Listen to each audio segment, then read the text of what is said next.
जहाँ से दफ्तर को सूचना दिया बंगाली मैंने षड्यंत्र कर रेवेन्सा साहेब को बुझेदे उपकूल अंचल गाँ मान जमीदार मान भरपूर धान अच्छी असुविधा नहीं किंतु ये दुर्भाग्यजनक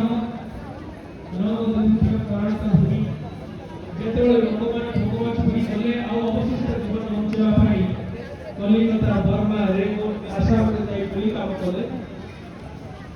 ତାର 2 ବର୍ଷ ପରେ 1868 ମସିହାରେ ଭାଷା ବିଲୋପ ଆନ୍ଦୋଳନ ସୃଷ୍ଟି ହେଲା ଏବଂ ବାଲେଶ୍ୱର ଜିଲ୍ଲାର ହେଡ୍ ପଣ୍ଡିତ କାନ୍ତିଲାଲ ଭଟ୍ଟାଚାର୍ଯ୍ୟ ଗୋଟେ ବହି ଲେଖିଲେ ଓଡ଼ିଆ একটা ভাষা নয়। तेणु ओडिया भाषा स्वतंत्र भाषा में यह बंगाला भाषा उपभाषा बा जाए आको फकीर को व्यास कवि फकीर को पूर्वावस्था प्रतिवाद करेंगे कांति चंद्र भट्टाचार्य को समर्थन कर समस्त बंगाली माने सेतबले बांकुड़ा जिल्लारे जे शिक्षा विभाग इंस्पेक्टर थे नाना काम करते बाटा भाई बोला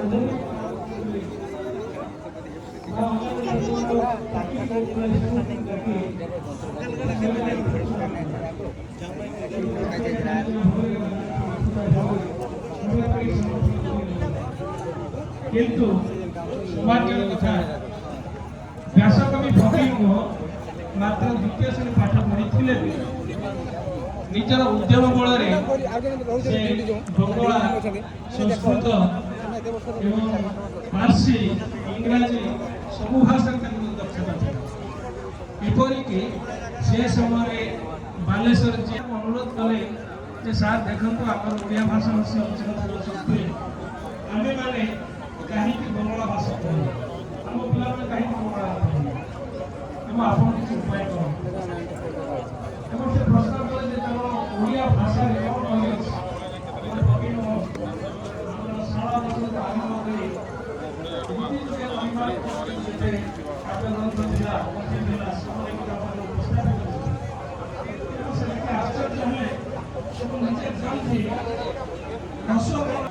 आरंभ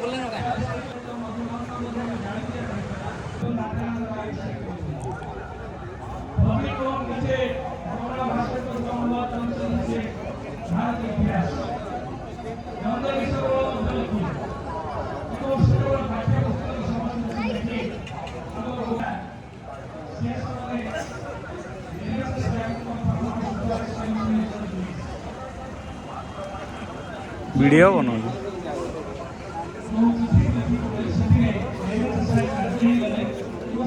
तमटा न मेन आसवा मुई केन अच्छे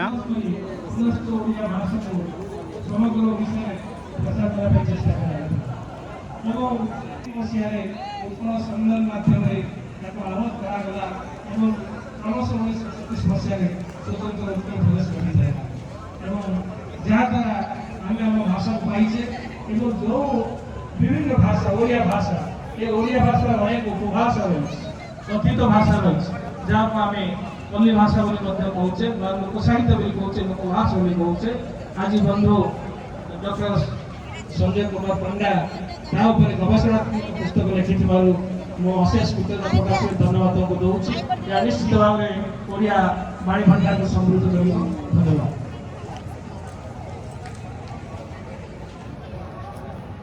धन्यवाद अध्यापक कैलाश चंद्र साणी महोदय तो यार बॉल करे बस 10 मिनट मध्य डॉक्टर लक्ष्मीनारायण दास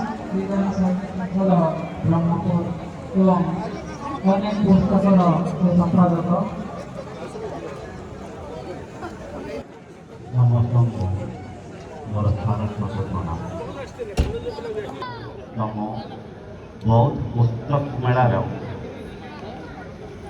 ଆୟୋଜକ ଓ ନୀଳଚକ୍ର ସାହିତ୍ୟ ସଂସଦର ସମସ୍ତ କର୍ମକର୍ତ୍ତା ଓ ଆଜିର ଏହି ସଭାରେ ଉପସ୍ଥିତ ଥିବା ମଞ୍ଚସ୍ଥ ହୋଇଥିବା ସମସ୍ତ ନିମନ୍ତ୍ରିତ ଅତିଥି ଓ ମୋ ସାମ୍ନାରେ ବସିଥିବା ସାହିତ୍ୟକୁ ଭଲ ପାଉଥିବା ସାହିତ୍ୟର ପ୍ରାଣ ଦ୍ୱିତୀୟ ଈଶ୍ୱରମାନଙ୍କୁ ମୁଁ ଡକ୍ଟର ଲକ୍ଷ୍ମୀନାରାୟଣ ଦାସଙ୍କ ନମସ୍କାର। ମୋର ବକ୍ତବ୍ୟ ଭିତରେ ମୁଁ ଦୁଇଟି କଥା କହିବି। କେବଳ ଯେ ବଙ୍ଗାଳୀ ମାନଙ୍କ ଦ୍ୱାରା ବଙ୍ଗାଳୀ ମାନେ କହିଥିଲେ ଯେ ସ୍ୱତନ୍ତ୍ର ଭାଷା ନଏ ବୋଲି, ତାହା ପାଇଁ ହିଁ ଆନ୍ଦୋଳନ ହୋଇଛି।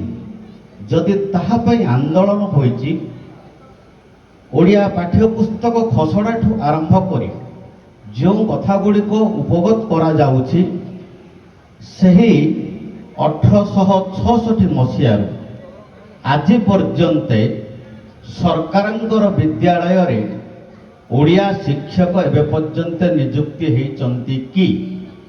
ସେ ଗୋଟେ ବିରାଟ ପ୍ରଶ୍ନ, ଯାହା ପ୍ରାସଙ୍ଗିକ ଭାବରେ କୁହାଯାଏ ସଂସ୍କୃତ ହିନ୍ଦୀ ଖେଳ ବିଦ୍ୟାଳୟକୁ ଗଲା କାଳ। ଆଜି ପର୍ଯ୍ୟନ୍ତ ଓଡ଼ିଆ ଭାଷାର ଅଧ୍ୟାପକ ମାନେ ଶିକ୍ଷକଟିଏ ପ୍ରଥମ ଶ୍ରେଣୀ ଠାରୁ ଦଶମ ଶ୍ରେଣୀ ପର୍ଯ୍ୟନ୍ତ ଓଡ଼ିଶା ସରକାର ନିଯୁକ୍ତି କରିନାହାନ୍ତି।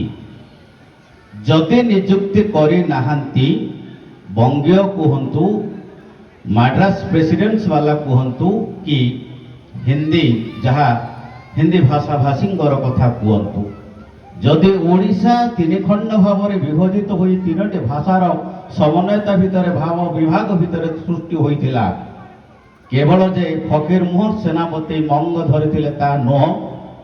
ଓଡ଼ିଶା ଇତିହାସକୁ ଯଦି ପୁନର୍ବାର ଉନ୍ମୋଚନ କରାଯାଏ, ନଅଙ୍କ ଦୁର୍ଭିକ୍ଷ ପରବର୍ତ୍ତୀ ମୁହୂର୍ତ୍ତରେ ଯେ ପ୍ରଥମ ଭାଷା ପାଇଁ ଆନ୍ଦୋଳନ କରୁଥିଲେ, ସେ ହେଉଛନ୍ତି ଘୁମୁସର ମାଟି ଭିତରେ ଜନ୍ମ ହୋଇଥିବା ଜଣେ ବିଶିଷ୍ଟ ଆନ୍ଦୋଳନକାରୀ, ଯାହାକୁ ଆମେ ଏବେ ବି ଭୁଲି ଯାଇଛେ।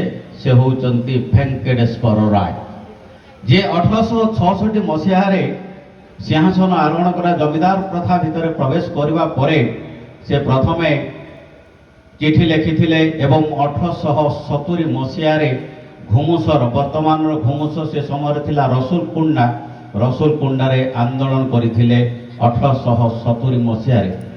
ଯେଉଁ 70 ମସିହାରେ ଆନ୍ଦୋଳନ ହୋଇଥିଲା ଭାଷା ଭିତ୍ତିକ ଭାବରେ ମାଡ୍ରାସ ପ୍ରେସିଡେନ୍ସି ଭିତରେ ଯେଉଁ କାର୍ଯ୍ୟକ୍ରମ କରାଯାଉଥିଲା ଏବଂ ତାହାର ପ୍ରତିବାଦ କରିବା ପାଇଁ ଶିକ୍ଷା ଏବଂ କଚେରୀ ଏବଂ ବିଦ୍ୟାଳୟ ଭିତରେ ତାହାର ଭାଷା ଆନ୍ଦୋଳନ କରିବା ପାଇଁ ଆରମ୍ଭ ହୋଇଥିଲା।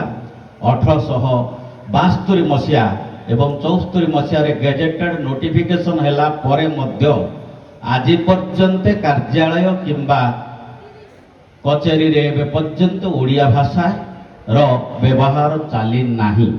ଏଥିପାଇଁ ଆମେ ଦାୟୀ ନା କୋଉମାନେ ଦାୟୀ? ସେ ଗୋଟିଏ ପ୍ରଶ୍ନ। ସେ ପ୍ରଶ୍ନ ଭିତରୁ ବିବାଦୀୟ ମାନ ଭିତରକୁ ମୁଁ ଯିବା ପାଇଁ ଚାହୁଁନି। ଆଜିର ମୁଖ୍ୟ ପ୍ରସଙ୍ଗ ଭିତରକୁ ମୁଁ ଆସିବି।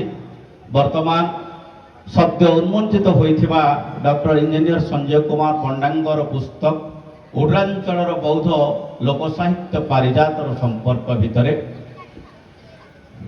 ଡକ୍ଟର ପଣ୍ଡାଙ୍କର ଏ ପୁସ୍ତକ ହେଉଛି ବୌଦ୍ଧ ପାଇଁ ଗୋଟିଏ ସ୍ୱତନ୍ତ୍ର ପୁସ୍ତକ। ଆ ପୂର୍ବରୁ ଦୁଇଟି ବୌଦ୍ଧ ସମ୍ପର୍କରେ ପୁସ୍ତକ କରିସାରିଛନ୍ତି ଏବଂ ତାହା ବି ଉନ୍ମୋଚନ ହୋଇସାରିଛି।